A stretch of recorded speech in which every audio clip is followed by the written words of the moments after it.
반갑습니다.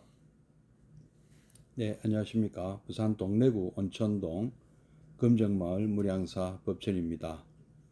법천 스님과 함께하는 불교 공부방 밴드에서 라이브 방송으로 찾아뵙고 있습니다.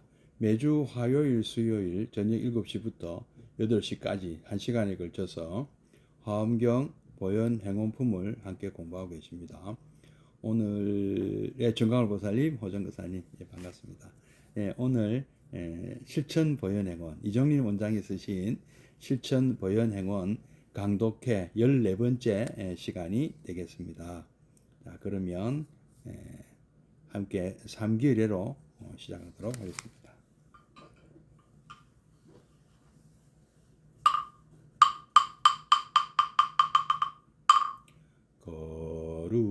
거룩한 부처님께 귀합니다. 거룩한 가르침에 귀합니다. 거룩한 승가에게 귀합니다.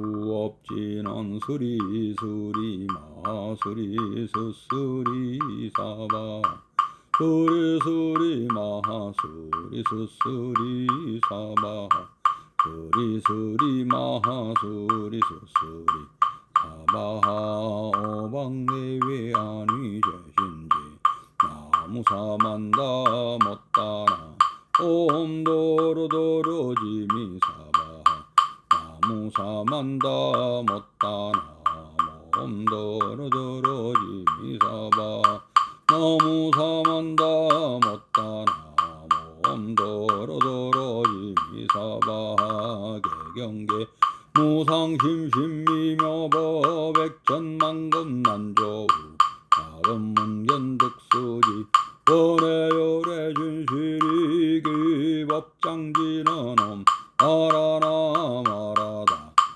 옴 아라남 아라다 옴 아라남 아라다.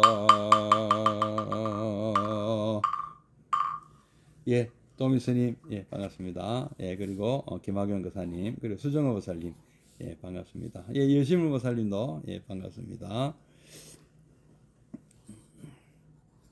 자, 오늘은 우리 실천 보현행원 57페이지 원에 대해서 설명할 시간입니다.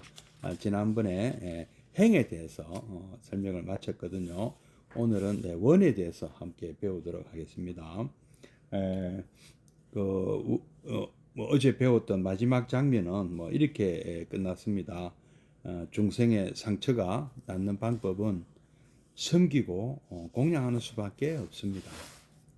어찌 상처가 하루아침에 말 한마디로 나을 수 있겠습니까? 그저 상처가 나을 때까지 오로지 섬기고 공양하는 도리밖에 없는 것입니다. 그것을 생생히 온몸으로 보여주신 분이 부처님이고 그 행이 바로 보현행입니다. 일체 중생을 섬기고 공양하는 보현행, 그것은 까마득한 옛날부터 어리석어 서로에게 주고받았던 상처와 갈등을 모두 사라지게 합니다. 그리고 보현행을 통해 우리는 모든 갈등과 대립에서 벗어나 화합과 성불의 세계로 가게 됩니다. 이제 오늘은 지난 시간에 행에 대해서 배웠고, 오늘은 이제 원에 대해서 배울 시간입니다. 어저께 근데 끝날 무렵에 우리 김학영 거사님께서 질문을 하셨습니다. 질문 내용이 제가 기억하기로 산처전심 말고도 또 다른 장소에서 부처님께서 가사파 존자에게 종지를 이어달라 하고 당부를 했다 할까? 이제 이런 말씀 맞습니까? 어제 보면 열반에 드신 뭐 사라상수에서 열반에 드신 아마 이 얘기에서만 나온 것 같은데요. 예, 근데 이제 대반열반경에 이제 여기 내용이 아주 자세하게 묘사가 되고 있습니다. 예, 예, 그렇군. 예, 대반열반경에 보면 굿이 나가라. 부처님께서는 마가다 왕국에 라자가하에서 출발하셔서 어쩌면 뭐 고향인 카필라로 가는 도중이었는지도 모르죠. 카필라까지 못 가시고 그 도중에 이제 가다 보면은 마가다 왕국에서 마가다 왕국의 수도인 라자가하에서 마가다 왕국이 새로 짓고 있는 신도시 파탈리푸타라는 신도시 훗날 지금의 이제 파트라라는 곳인데요. 이 파탈리푸타가 훗날에 아쇼카 대왕이 인도 대륙을 통일할 때 수도로 삼은 곳이죠. 그러니까 마가다 왕국의 그 아자타 사투 왕이 신도시를 만들었어요. 그 목적은 이 라자가하라는 곳은 왕사성은 수비하기에는 참 좋은 곳입니다. 좀 이렇게 외진 곳에 아주 산세가 험악하고 외적이 감히 잘 쉽게 쳐들어올 수 없는 그런 곳이었나 봐요. 우리 고구려로 치면은 뭐 졸본성이나 그 국내성 정도 해당이 되고 나중에 이제 고구려도 좀 더 따뜻하고 넓은 지역인 평양으로 전도를 하지 않습니까?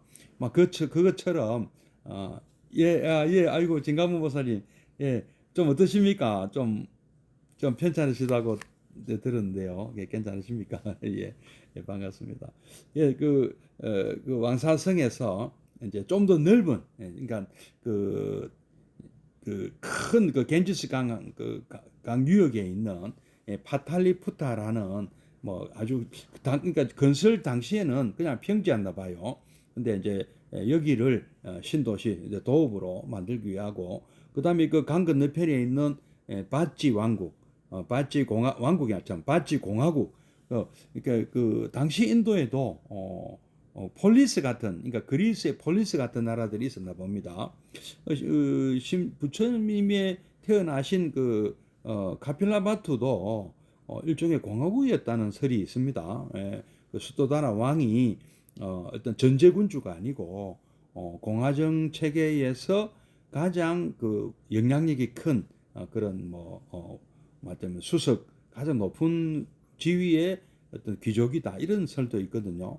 근데 하여튼 뭐 어쨌든 그 바치 공화국은 틀림없는 귀족 말하자면 연합 정권이었어요. 그러니까 뭐 라차비 리차비인가요? 그런 귀족들이 그러니까 왕이 있는 나라가 아니었어요. 그래서 어쨌든 굉장히 번성했다고 합니다. 그 나라가 굉장히 번성했고 이 마가다 왕국의 아자타 사투가 그 나라를 좀 탐을 많이 내서 경전에 보면은 부처님께 자문까지 구합니다. 그 나라를 쳐들어가도 되겠습니까? 하고 자문까지 구하는데 하여튼 뭐 그런 장면부터 시작해서 부처님께서 그 라자가에서 출발해서 그 파탈리푸타라는 화치성이라고도 하죠. 그 성을 지나서 또 강을 건너서 뭐 바치 공화국으로 가서 바치 공화국 경유해서 북쪽으로 가시다 보면 아주 우리나라의 지금 강원도 같은 곳이었나 봐요. 고시나가라라는 아주 궁벽한 그런 산골에 접어들고 거기서 춘다 대장장이 춘다가 공양 올린 버섯 요리, 일명 버섯 요리 또는 돼지고기 요리라는 설도 있습니다. 뭐 어떤 그 요리를 드시고 혼자만 드셨대요. 다른 사람 먹지 못하도록 했다고 합니다. 그러니까 아무래도 부처님께서는 이 문제가 있다고 생각하셨던 것 같아요. 그래서 다른 사람에게 주지 말고 나만 먹겠다 하고 드시고 좀 이렇게 탈이 나셨어요. 그러니까 벌써 부처님께서는 미리 이 대반열반경에 의하면 미리 이제 다 예고를 하셨어요. 내가 살 날이 얼마 남지 않았다고 그 예고를 하시고 그 여행 중에 아마 인멸하실 거라고 스스로도 생각하셨던 것 같습니다. 그래서 구시나가라에서 아무래도 인멸을 하실 공산이 크기 때문에 제자들을 다 모으라고 하시죠. 그리고 마지막 유언도 남기시고요. 뭐 이런 과정들이 그 대반열반경에 쭉 서술이 되어 있는데요. 그 이제 중간쯤 보면 안한존자가 이런 또 부처님과 문답을 합니다. 부처님께서 한 번 또 많이 앓으셨나 봐요. 그 이제 인멸하시기 전에도 그러니까 몇 달 전에도 많이 앓으시고 거의 이제 안한존자가 이러다 큰일 나는 거 아닌가 하는 걱정이 될 정도로 많이 앓으셨다가 회복이 되시니까 안한존자가 이렇게 말씀드렸다고 합니다. 부처님, 저는 부처님께서 이번에 절대 인멸하시지 않을 걸로 굳게 믿고 있었습니다. 왜냐하면은 저에게 후계자에 대해서 아무런 말씀도 안 하시고 이렇게 인멸하실 리가 없다고 저는 생각했기 때문입니다. 그렇게 얘기하니까 부처님께서 깜짝 놀라시며 후계자라는 그것도 무슨 얘기냐. 그러니까 안한존자가 만약에 부처님께서 입적하시면 이 우리 교단이 이 혼란에 휩쓸리지 않겠습니까? 말하자면은 지도자가 부처님 뒤를 이을 지도자가 있어야 되지 않겠습니까? 아마 이때 당시에 차마 그 얘기를 묻지는 못해도 부처님께서 조금 그런 자꾸 운을 떼시기 때문에 그런 염려가 있었나 봐요. 그래서 안한존자가 그렇게 여쭈니까 그때 그 유명한 자등명, 법등명, 자기 법기 말씀을 하신 거예요. 나를 지도자라고 생각하지 마라. 내가 너희들을 이끈다고 생각하지 마라. 나는 너희들의 도반일 뿐이다. 길잡이다. 길동부다. 이렇게 말씀하셨습니다. 그리고 그 누구에게도 인간에게는 의지하지 마라. 자기 스스로가 의지할 수 있는 존재가 되도록 스스로가 노력해서 자기 스스로 자기 자신을 믿을 수 있는 존재로 만들어서 자기 자신에게 의지를 하고 자귀의를 하고 스스로가 등불이더라 자등명을 해라. 그리고 혹시라도 뭐 그 과정에서 또 법등명 나의 가르침을 또 의지하고 나의 가르침을 등불로 삼아라.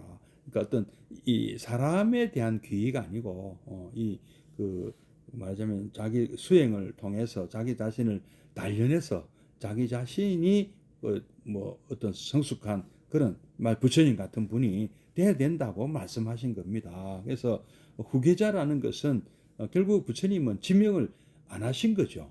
적어도 안한존자는 그렇게 이제 받아들인 것이죠.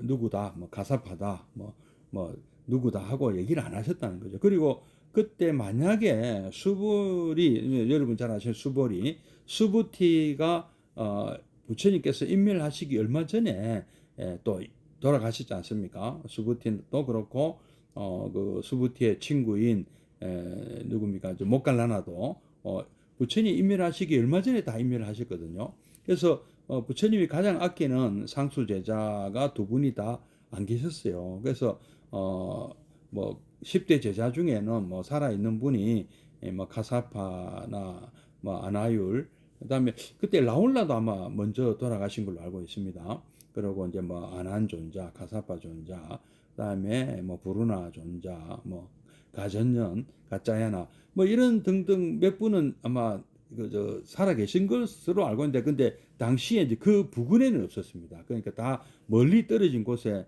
있었다고 봐야 됩니다. 그리고 우바리 존자 정도 남아 있었고요. 뭐 이런 분들이 있었는데 이제 이런 분들 중에 한 분을 뭐 지명하시리라고 안한존자는 기대를 했는데 뭐 본인이라고 기대는 안 했을 겁니다. 본인은 그 정도의 위치는 아니었거든요. 그래서 물론 그 10대 제자 안에는 들어가지만 뭐 원로급은 아니었기 때문에 하여튼 누군가 이름을 말씀하실 줄 알았는데 끝내 부처님은 누구다 하고 지명을 안 하셨어요. 근데 어쨌든 뭐 그 과정에서 대만열반경에 의하면 한 번도 후계자의 말씀을 하신 적이 없습니다. 말하자면은요. 근데 그 뒤에 우리 이제 구시나가라에서 사라상수에서 열반이 되시고 그 다음에 다비를 해야 되는데 불이 붙지 않았다고 이제 나오지 않습니까? 불이 붙지 않았고 약 그 어느 한 그 뭐 사람이 그 소식을 전해서 그 일행들이 오는데 한 5일 걸리는 거리 정도의 가사파 존자의 일행이 있었습니다. 연락이 갔습니다. 가서 가사파 존자가 급히 그 다비장으로 오게 되죠. 오게 되는데 그 부처님께서 인멸에 드셨다는 소식을 듣고 가사바 존자를 비롯한 그 모든 그 대중들이 참 비통함에 빠졌죠. 그 어른이 돌아가셨으니까 뭐 울고불고 뭐 그런 분들이 안 많았겠습니까? 근데 다들 울고 다들 비통에 애통하게 생각하고 있는데 또 엉뚱한 그런 분이 한 분 있었나 봐요. 제자 중에 한 분이 예, 예, 그 약간 좀 나이가 든 분이라고 경전에 나오는데요. 이름까지 나오는데요. 제가 이름 기억이 잘 안 나는데 이 양반이 아니 이제 잔소리쟁이 뭐가 돌아가셨다고 우리는 자유를 얻었다고 이상한 얘기를 하는 거예요. 그래서 얼토당토하는 그런 이 얘기를 하는 것을 듣고 가사파 존자는 굉장히 놀랐습니다.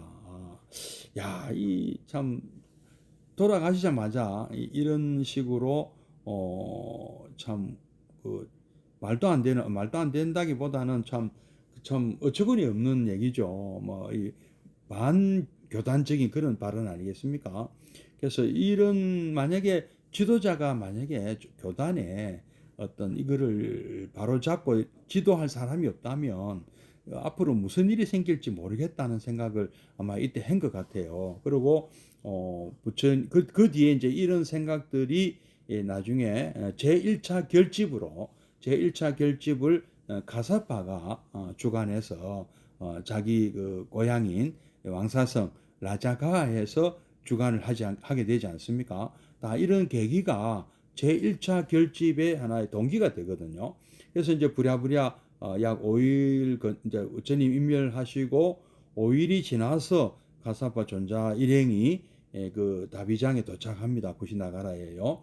그러니까 그때까지 아마 그 안한 존자 입장에서는 뭐 다비를 하고 싶었는지 안 했는지 그건 정확하게는 알 수 없습니다만은 조금 서둘렀다 하는 그런 그 흔적도 있었다고 합니다. 그러나 어쨌든 불을 붙여서 불이 붙지 않은 게 아니고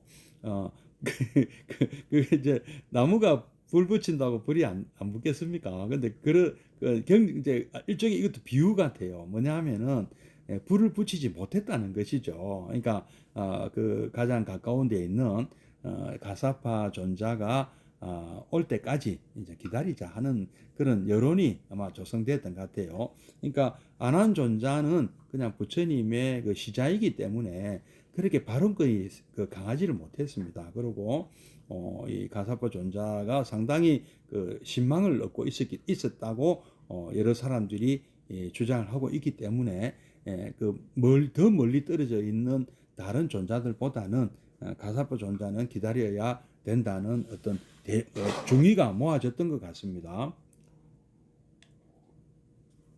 그래서 이제 가사파 존자가 와서 비로소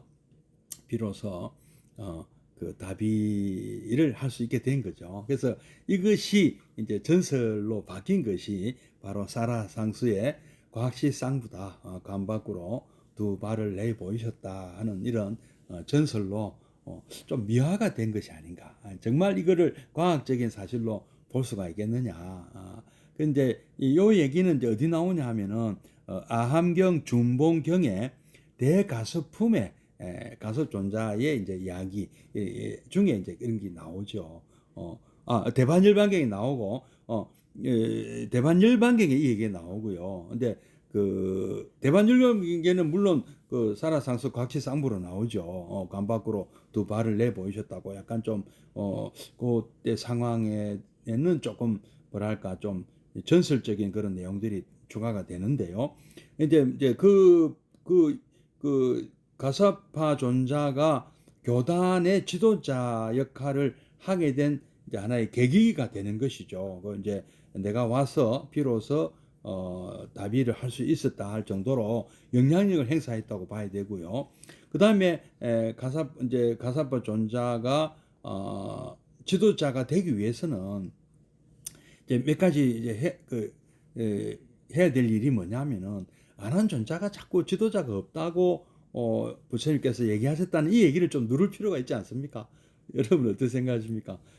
안한존자가 눈치 없이 지금 가사바 존자는 아무리 부처님이 그렇게 말씀하셨다 하더라도 지금 이 교단을 그냥 내버려 두면 그 중구난방 제각각이 되지 않느냐 하는 그런 생각을 하셨던 것 같아요. 그래서 안한존자들어 좀 안한존자의 발언권을 좀 제한할 필요가 있다고 생각했던 것 같습니다. 요거는 왜 그런 이제 그것이 어떻게 드러나느냐 하면은 이제 안한존자를 책망하는 그 내용이 많이 나옵니다. 그러니까 안한존자가 어떤 잘못을 했다고 안한존자를 책망합니다. 어떤 내용이냐 하면은 왜 안한존자가 그 수도다나 왕의 부인인 그리고 우리 부처님의 계모 길러주신 어머니 마하파자파티하고 또 부처님의 부인인 야소다라 공주를 비롯한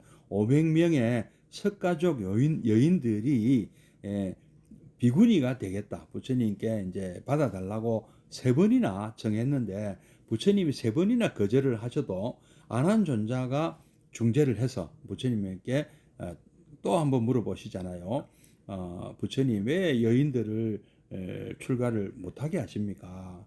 여인들은 그러면 그 어떤 깨달음을 얻지 못하는 겁니까? 아라한이 될 수가 없습니까? 하니까 부처님께서 여자들도 아라한이 될 수 있다고 하셨습니다. 하시면서 내가 거부하는 까닭은 그런 문제가 아니고 지금 그 당시에 지금도 그렇습니다. 지금도 인도에는 카스트가 있고 여인들에 대한 남녀 차별이 굉장히 심합니다. 여성 차별이요. 근데 그때 2600년 전에는 얼마나 심했겠습니까? 지금도 남방에는요 비구니가 없습니다. 비구니 제도가요. 자기들은 부처님의 그 어떤 가르침을 다 승계하고 있다고 하면서도 비구니 제도가 없습니다. 그리고 이 세상의 어느 종교도 여성 사제를 그렇게 쉽게 이렇게 몇천 년 전에 이렇게 제도를 만든 종교가 없습니다. 기독교만 해도 가톨릭은 아예 없고요. 여러분 가톨릭에는 사제가 신부일 뿐입니다. 수녀님들은 사제가 아닙니다. 출가자이긴 해도 사제가 아니에요. 말하자면은 성직자가 아니죠. 또 마찬가지로 개신교도 얼마 전 이 목사 여성 목자 된 것이 얼마 안 됐지 않습니까? 그래서 이만큼 여성들이 어떤 종교 지도자가 된다는 것은 좀 아주 어려운 문제입니다. 그러니까 2600년 전에 부처님께서도 여성들이 출가해서 생기는 어떤 그런 부작용에 대해서 굉장히 염려를 많이 하셨습니다. 말하자면은 우리가 출가자로 받아들여지지 않는 분들이 장애인이라든지 뭐 이런 조금 아니면 어떤 범죄인 하여튼 왜 그런가 하면 그런 사람들이 장애가 있다 해서 왜 우리가 성불 못 하겠습니까? 수행 열심히 하면 성불할 수 있습니다. 그러나 그런 분들이 출가자가 되면 성단의 어떤 위가 많이 떨어져서 말하자면은 존경받는 어떤 성가가 유지되는데 좀 문제가 생긴다고 보셨기 때문에 부처님께서는 16가지의 또 그 어떤 자격 제한을 두셨어요.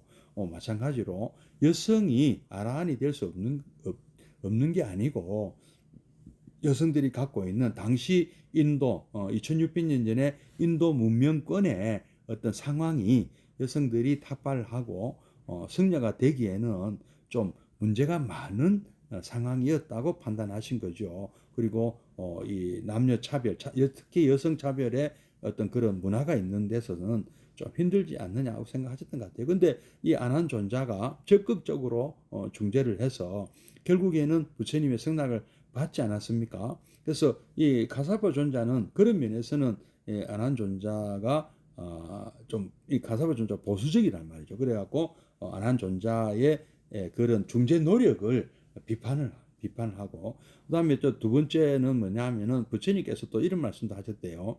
사소한 계율은 지키지 않아도 좋다 하는 말씀을 하셨다고 하는데, 이 안원준자 그러는 거예요. 부처님께서 사소한 교율은 지키지 않아도 좋다고 하셨는데요. 이러니까 그러면 그 사소한 교율은 어떤 것인가 하고 물어보니까, 그거는 제가 여쭤보지 않았습니다. 그러니까 그래서 이제 갑론을반 끝에 뭐 사소한 교율 뭐 그거는 그대로 우리 부처님 제 기준대로 하자. 이렇게 좀 약간 좀 뭐랍니까, 좀 어설픈 면이 좀 있었죠, 그때만 해도요. 그 다음에 이제 또 하나가 어, 어, 하여튼 이 안한존자가 그리고 부처님께서 이런 말씀도 한번 하셨습니다. 내가 너희들이 나를 필요로 하면 내가 좀 더 오래 살 수가 있다, 이런 말씀 하셨대요. 근데 안한존자는 막 근데 못 들은 척 한 것 같아요. 거기에 대해서 그러면 부처님 저희 곁에 오래 머물러 주십시오 하고 청불주세를 해야 되는데, 부처님께 청한 거죠. 부처님께 청하다. 주세, 이 세상에 머물러 주기를, 이거 청불주세를 해야 되는데, 안한존자는 뭐 우리 좀 약간 보통 우리 그렇지 않습니까? 우리 이제 속가에서도 뭐 속가나 우리 뭐 출가 이 사찰 안에서도, 우리 어른 스님 성가 안에서도 어른 스님이나 우리 부모님들이 나이 자꾸 이렇게 뭐 내가 죽음 이후의 얘기를 하시면 거기 그런 얘기를, 우리가 죽음에 관련된 얘기를 차마 거론하는 것 자체가 불경스럽다고 생각할 수도 있거든요. 그래서 부처님께서 그런 문제를 이제 꺼내실 때는 뭐 이렇게 좀 못 들은 척 한 것 같아요. 그러니까 이거는 나쁜 의미는, 저는 나쁜 의도를 갖지는 않습니다. 그러나 어쨌든 왜 이렇게 문제가 됐냐면, 부처님께서 또 일반에 드시기로 나는 결정했다.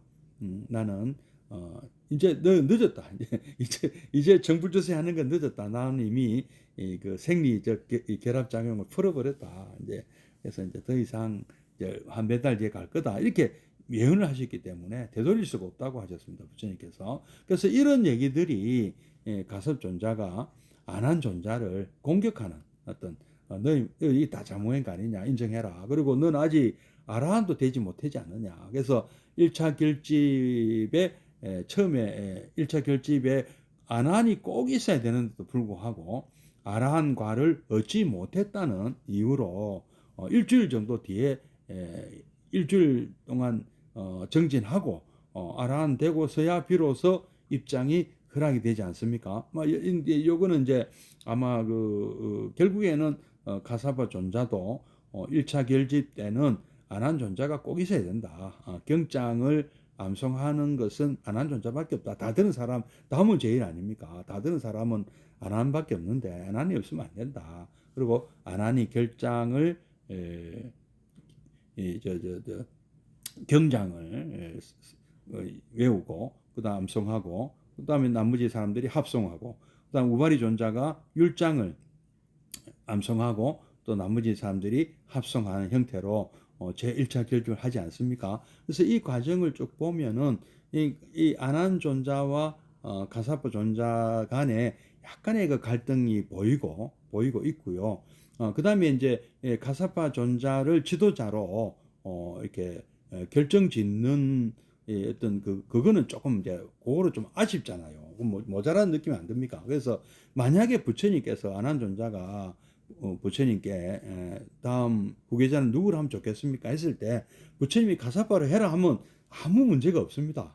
근데 그런 말씀이 없었기 때문에 또 두 개, 세 개 갖다 붙인 게 뭐냐, 그것이 제가 생각할 때는 이 두 가지, 세 가지 자꾸 갖다 붙인 것 같아요. 그런 느낌을 받습니다. 그래서 그때 부처님께서 그때 언제 한번 그 다자탑에서 설법하실 때 그때 가사파 존자가 좀 늦게 도착하니까 부처님께서 이 자리를 이렇게 조금 넓게 차지하고 앉아 계시다가 이렇게 자리를 비키시면서 가사파 존자를 자기 옆으로 들어와 앉아 하고 자리를 내주지 않으셨습니까?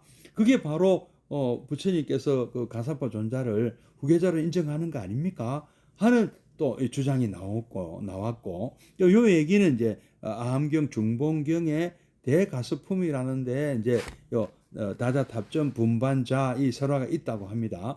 그다음 이제 또 하나 또 그때 그 영산해상에 그 영산이라는 곳은 바로 영축산을 얘기하지 않습니까? 그 라자가하 그러니까 마가다 왕국의 수도 라자가하 근교에 독수리산인데 그 독수리산을 영축산이라고도 하고 영산이라고도 하죠. 그 영산에서 부처님께서 설법하시는 할 때 그때 부처님께서 이렇게 어떻게 하셨어요? 이렇게 그 거염화를 하셨잖아요. 그러니까 그 꽃을 한 송이 이렇게 들어 보이셨지 않습니까? 그때 아무도 이게 영문을 몰랐는데 가사바 존자만 미소를 띄었다. 영산해상 거염화에서 또 염화시중 또 이거의 미소 또는 이신전심 뭐 이런 이런 것도 있지 않았느냐. 이제 요 얘기는 이제 전등회요라는 책에 이 얘기가 나온다고 합니다. 그러니까 이런 것들을 묶어서 이제 이 누가 이런 거를 또 강조했냐면, 그러니까 왜 가사파 존자가 왜 그 뭐 우리 어떤 그 불교 교단에 그 뭐랍니까 좀 지도자가 돼야 되는 것이냐 하는 어떤 근거로 내세운 것이 아닌가. 그래서 어떤 분들은 지금 저만 이렇게 생각하는 것이 아닌 것 같더라고요. 오늘 저도 깜짝 놀랐는데요. 이런 내용들이 이 대범천왕문 불결의경이라는 위경이라고 추정되는 경전에 이 얘기가 나오고 그 앞에는 없었대요. 그리고 우리나라에만 있다 하는 주장까지 있습니다. 선문염성설화라는 책에 이 삼처전심이 정리가 돼서 나온다. 그래서 이것을 비판하는 분들의 말씀에 의하면 한국의 선불교가 종파적 우월성을 강조하기 위해서 요런 얘기들을 경전에 있는 이런 얘기들을 엮어서 삼처전심 교회 별전이다 하고 좀 이렇게 써먹는 게 아니냐. 네. 선불교가 이렇게 선종과 교종 뭐 우리 이렇게 또 나누잖아요. 교학보다 이 선종이 더 뭐 우월하다 하는 것을 강조하기 위한 그래서 교종을 유통교회 안한존자 아닙니까? 그죠? 그러니까 그러니까 그 교종의 제일 뭐 우두머리라고 할 수 있는 안한존자보다 선종의 우두머리라고 할 수 있는 가사파 존자를 위에 두기 위해서 만든 얘기가 아니냐 이런 주장도 있습니다. 그래서 저도 이렇게 이쪽 그 대반열반경이나 니까야나 뭐 아함경이나 초기 경전들을 보면은요 부처님 생애 전반을 본다면 이런 얘기 설화들을 굳이 이렇게 후계자를 만들기 위해서 뭐 제자들이나 그 후대 사람들이 좀 이렇게 설화를 그러니까 과장하고 또 편집한 것이 아닌가 이런 생각을 하게 되는 것이죠. 그래서 뭐 그렇지 않더라도 사실은 필요했어. 저는 필요했다고는 봅니다. 결집을 해야 되고 그 다음에 그 흔들리는 교단을 좀 바로잡을 필요는 있었습니다. 그리고 그뿐이 아니고요. 또 일설에 의하면은 가사파 존자 외에 또 다른 집단이 따로 결집했다는 설도 있습니다. 거기에 뭐 그 가사파 존자가 결집한 제1차 결집에는 소위 말하는 그 아함부 경전 위주로 됐을 가능성이 많거든요. 그러니까 제가 출가 수행자들 위주의 경전이 결집이 된 것이고 제가자 또는 또 다른 이제 거기에 그 권위를 인정하지 않는 그런 모임도 있었다는 얘기가 있습니다. 뭐 정확하지는 않습니다. 그런 설이 있다는 것이죠. 그래서 지금 그 가사파 존자가 실제적인 뭐 부처님 다음에 뭐 교주를 할까 그 이제 후계자 지도자 역할을 하다가 또 그 다음에 누가 물리받았겠어요. 말하자면 그런 역할을 누가 지명한 것은 아니지만 다음은 안한존자였습니다. 안한존자 굉장히 장수를 해가지고 아주 오랫동안 안한존자가 또 이 교단의 어떤 지도자 역할을 했었고 또 안한존자를 기억하는 분이 또 있었을 거 아닙니까? 이게 보면 부처님을 기억하는 분들은 이제 한 100년 정도 지나면 다 부처님의 제자들까지 다 돌아가시잖아요. 그래서 부파불교가 이렇게 생기게 되고 이렇게 되는 것이, 왜냐하면은 이제 이런 그 해석이 달라질 수도 있거든요.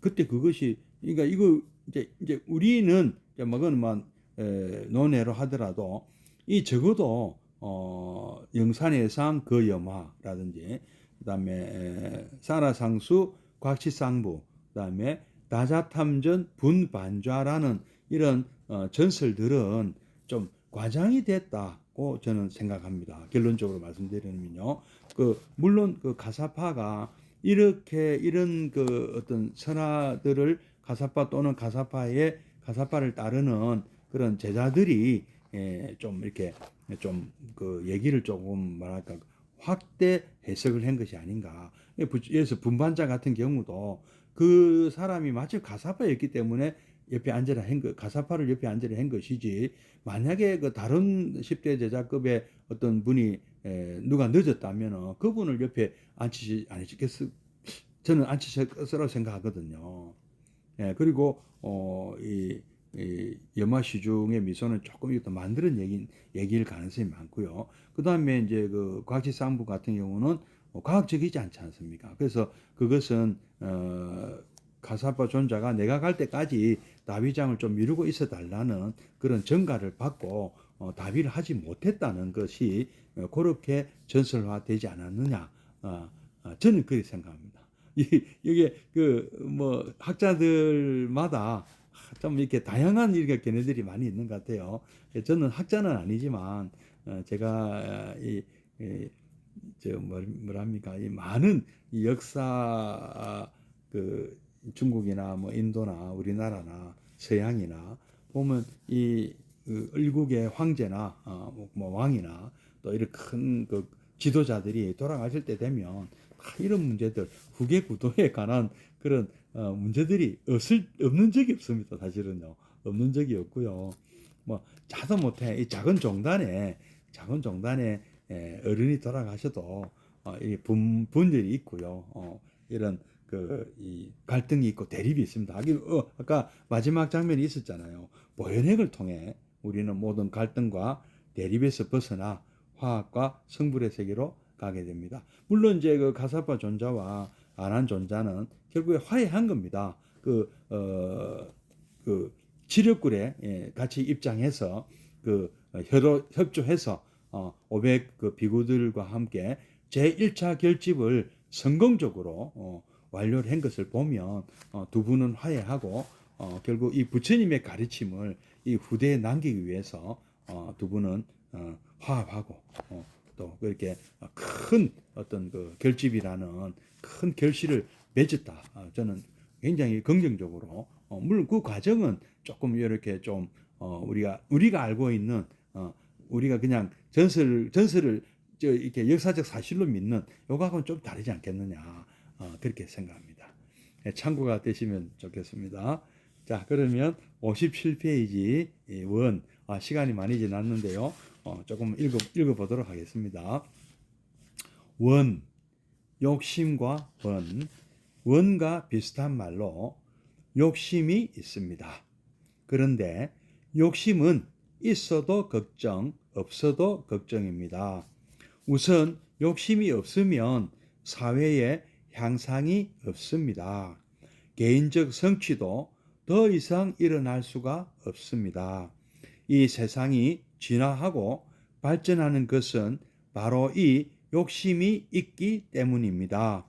욕심이 있기 때문에 더 나은 제품이 해마다 쏟아져 나오는 것이며, 욕심이 있기 때문에 새벽에 출근하고 밤늦게 퇴근해도 별 불만이 없는 것입니다. 욕심은 모든 생명의 존재 이유입니다. 욕심이 없으면 생물의 진화도 없습니다.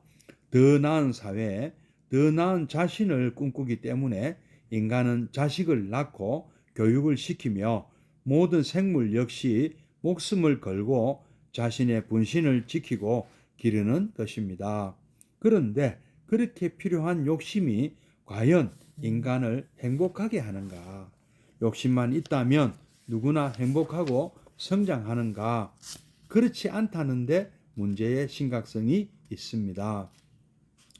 우선 세상은 내 뜻대로 이루어지지 않는다는데 본질적인 문제가 있습니다. 그것은 세상이 나빠서가 아니고 나의 욕심과 세상의 욕심이 일치하지 않기 때문입니다. 내가 바라는 것이 다른 이의 이익과 배치가 될 때는 나의 바람이 성취되어도 문제요. 성취되지 못해도 문제입니다. 성취될 경우는 나로 인해 다른 분이 손해를 보기 때문이요. 성취되지 않으면 당장 내가 힘들어지기 때문입니다. 따라서 욕심으로 하는 일은 시기하고 방해하는 이들이 많습니다. 그것은 나의 공덕이 남의 공덕을 빼앗기 때문입니다. 내 욕심으로 물건을 살 때 상인들은 값을 깎아주기 싫어합니다. 깎아주는 것만큼 자기에게는 손해이기 때문이지요. 내가 잘나고자 내 욕심으로 일할 때는 왜 그렇게 방해가 많은지 모릅니다.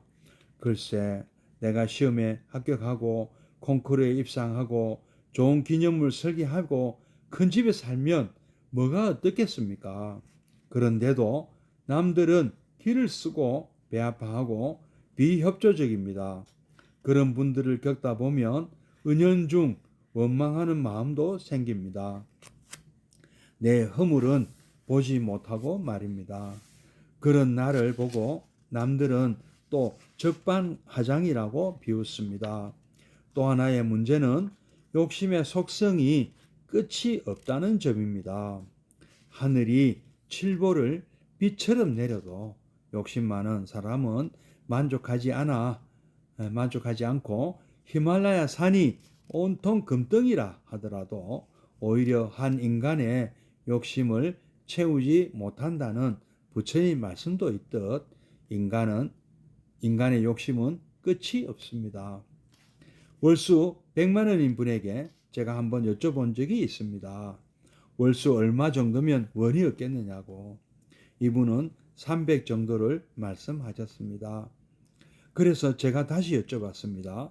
그런데 막상 300을 벌면 한 몇 달 정도는 정말 풍요롭게 느껴질지 몰라도 그 몇 달 뒤에는 어떻게 되겠습니까? 그 질문에 이분은 웃으시며 이렇게 말씀하셨습니다. 똑같을 것 같네요. 역시 사람은 현실에 만족할 줄 알아야 하겠네요. 그러면서 고개를 끄덕이셨습니다. 가래라는 말도 있습니다. 바닷물을 마시는 것 같이 마셔도 목마름이 끝이 없는 애욕이라는 뜻입니다. 욕망은 바로 가래입니다. 바닷물 같은 것입니다. 조금만 더 먹으면 이제 목이 안 마르겠지 하고 먹지만 먹으면 먹을수록 더 목이 탑니다. 예, 저도 목이 탑니다.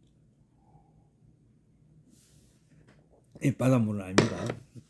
그리하여 결국은 우리를 절망하게 합니다. 이것이 욕망의 또 하나의 속성입니다. 자, 그러면 우리는 어떻게 해야 하는가? 욕심이 없으면 내가 존재하지 못하고, 그렇다고 욕심을 버리지 못하면 내 스스로가 만족이 오지 않으면 물론 온 세상이 나의 적이 되는데 이 딜레마를 어떻게 하면 좋겠습니까? 부처님 가르침에 그 해답이 있습니다. 그것은 바로 욕심을 원으로 바꾸는 일입니다. 예, 여기까지 읽고 한번 같이 함께 새겨보겠습니다. 욕심과 원과 비슷한 말로 욕심이 있습니다. 우리 발원, 소원, 이런 게 있죠. 서원. 이것은 욕심과 비슷하죠. 그런데 욕심은 있어도 걱정 없어도 걱정입니다.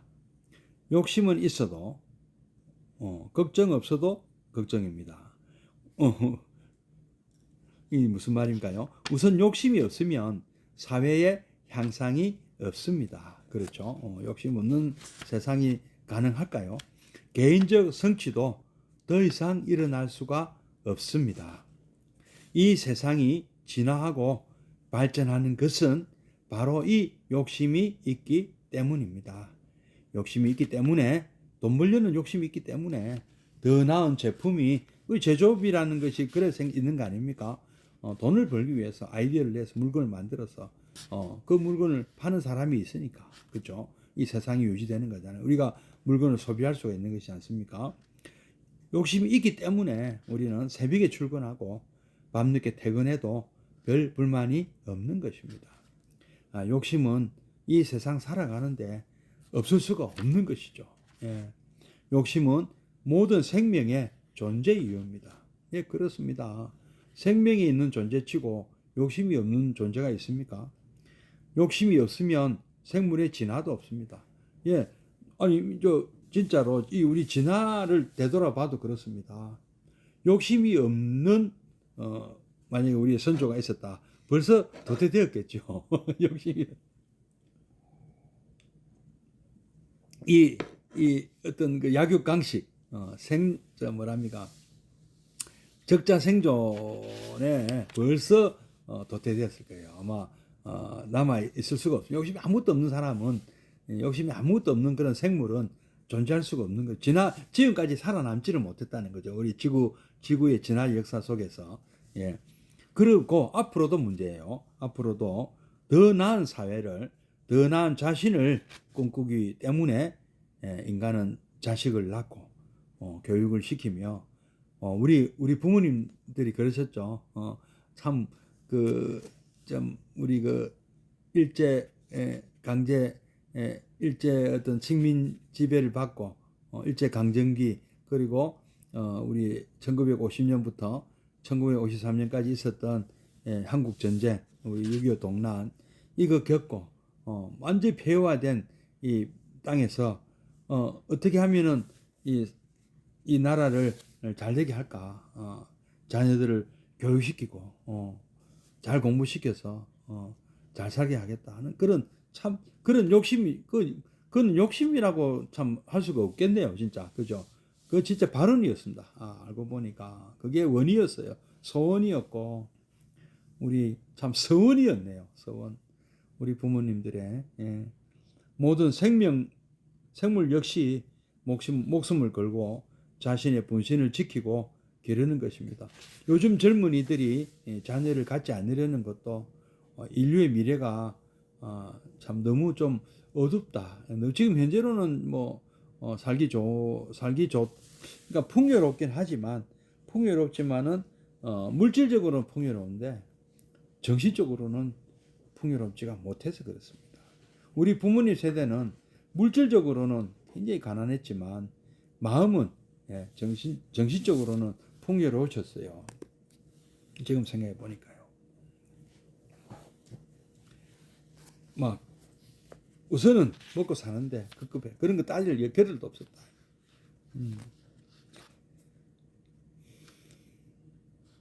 그런데 그렇게 필요한 욕심이 과연 인간을 행복하게 합니까? 욕심만 있다면 누구나 행복하고 성장하느냐?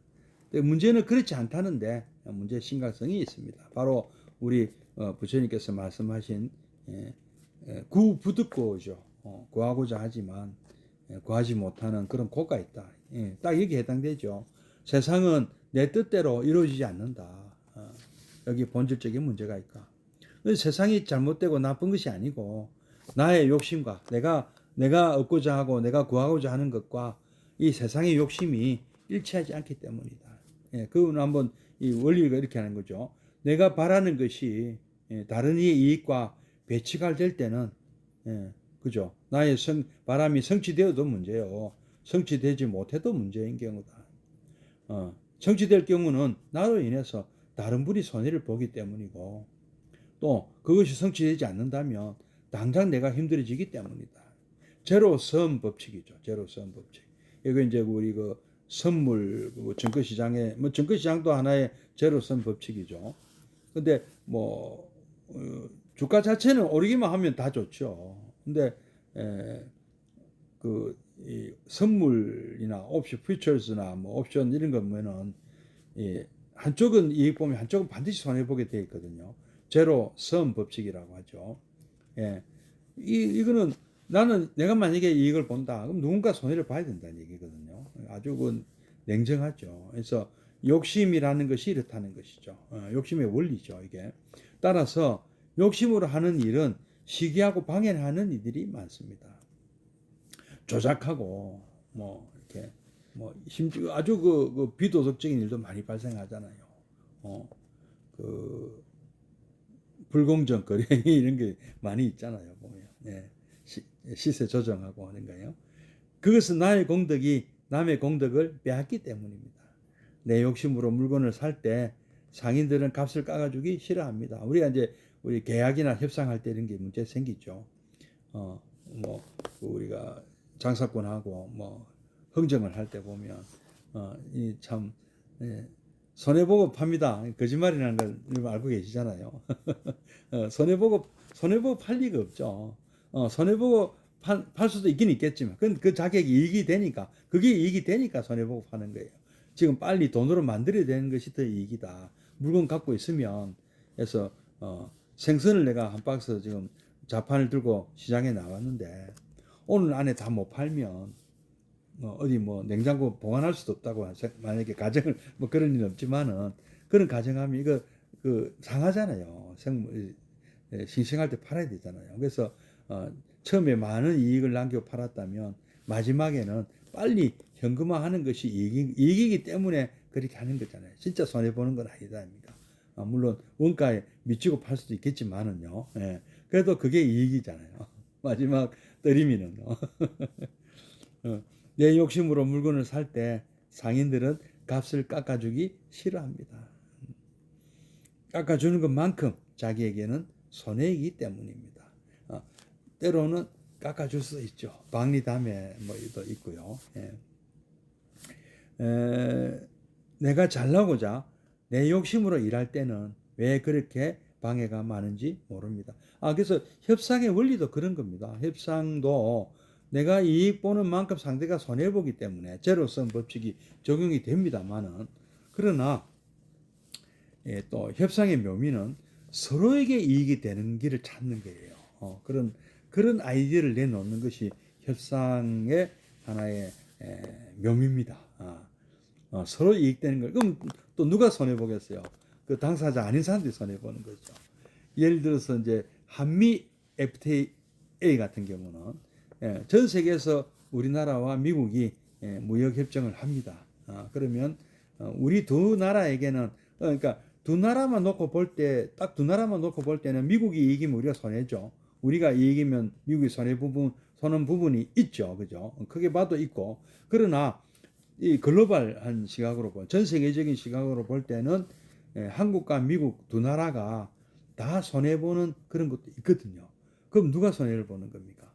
나머지 200 몇십 개 나라들 손해보는 것이죠. 알고 보면은요. 그래서 전 세계가 모두 다 이익 볼 수는 없는 것이에요. 근데 협상이라는 것은 협상 당사자 양 당사자는 이익을 봐야 됩니다. 어느 한쪽에 이익 보면 한쪽 손해 보는 거 아니에요. 그렇게 그건 실패한 협상이 됩니다. 그래서 너무 손해 보면 그 계약이 유지되기 어렵죠. 협상은 결렬될 것이고요. 조금 뭐 주제하고는 좀 벗어난 얘기입니다만은 어쨌든 제로섬 법칙이 적용됩니다. 어디서 누가 손해 봐도 손해 보는 거예요. 알고 보면은 글쎄 내가 시험에 합격하면 우리 손자가 서울대학교 합격하면 다른 집 손자는 누군가 떨어져야 된다는 겁니다. 참 그렇죠. 그렇지 않습니까? 정원이 있는데 40명 모집하는데 40명 모집인데 우리 손자가 40등으로 합격했어. 그럼 41등 하는 사람 우리 손자였으면 합격할 거 아닙니까?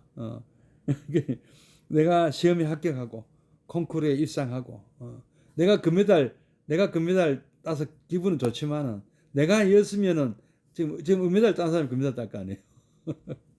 좋은 기념물 설계하고 큰 집에 살면 뭐가 어떻겠습니까? 그런데도 남들은 길을 쓰고 배합하고 비협조적이다.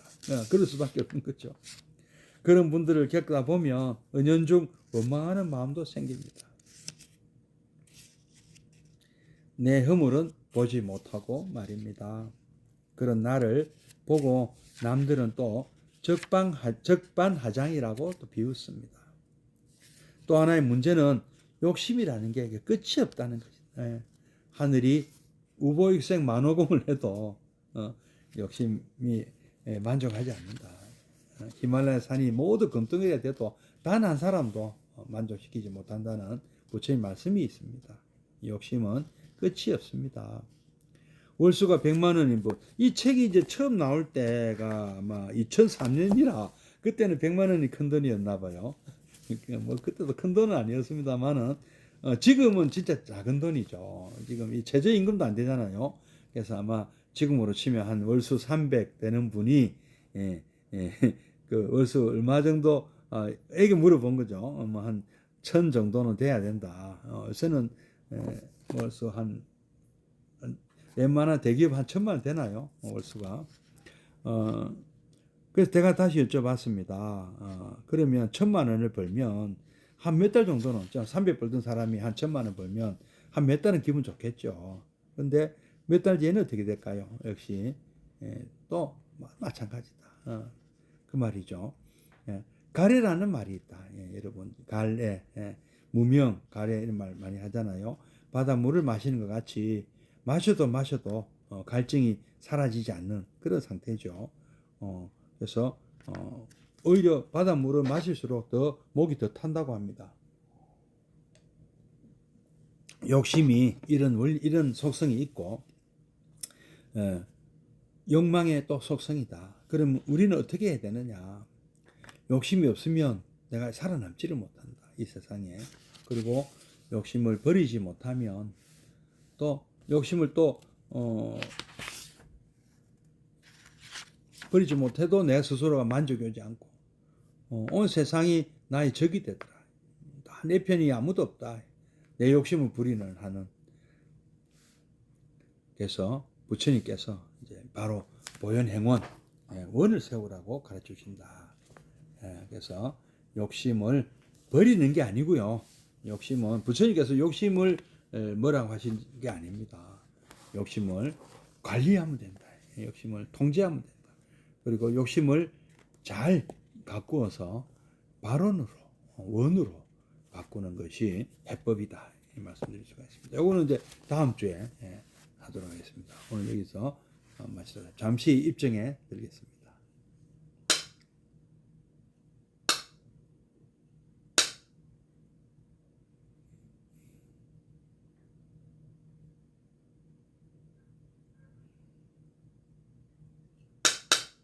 네, 입증 바로. 오늘은 사원 수업만 하고 마치도록 하겠습니다.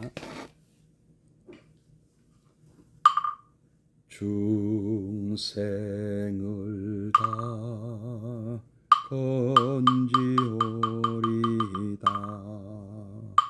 번뇌를 다 끊어오리다 법문을 다 배우오리다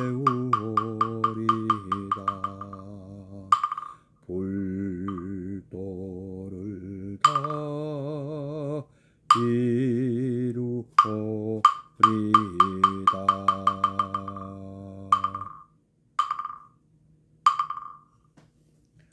성불하십시오. 다음 주 뵙겠습니다.